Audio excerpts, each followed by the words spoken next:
Le plus grand hôpital de la bande, El Shifa, situé au centre de la ville, est confronté à un effondrement presque total de sa capacité opérationnelle après l'intensification des bombardements israéliens. Le manque de personnel médical et de fournitures essentielles comme les anesthésiants et les antibiotiques contraint les soignants à pratiquer des interventions sans les ressources nécessaires.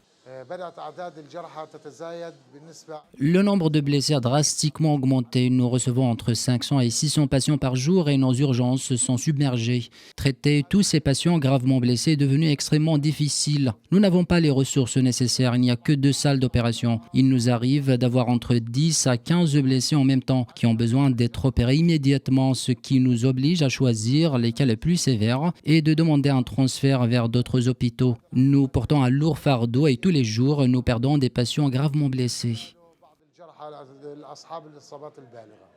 Selon l'Organisation mondiale de la santé, tous les hôpitaux publics du nord de Gaza sont désormais hors service. Un système sanitaire décrit comme anéanti par le Comité international de la Croix-Rouge, exposant les civils à un risque inacceptable de privation des soins vitaux.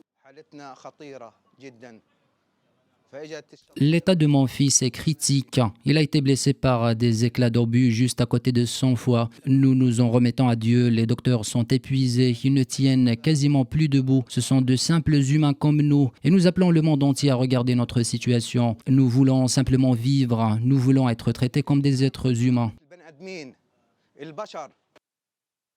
Face à cette situation, les appels internationaux se multiplient pour un cessez-le-feu humanitaire immédiat et un accès sans entrave à l'aide médicale. Cependant, sur le terrain, les infrastructures de santé continuent de s'effondrer, laissant la population de Gaza dans une détresse sans précédent.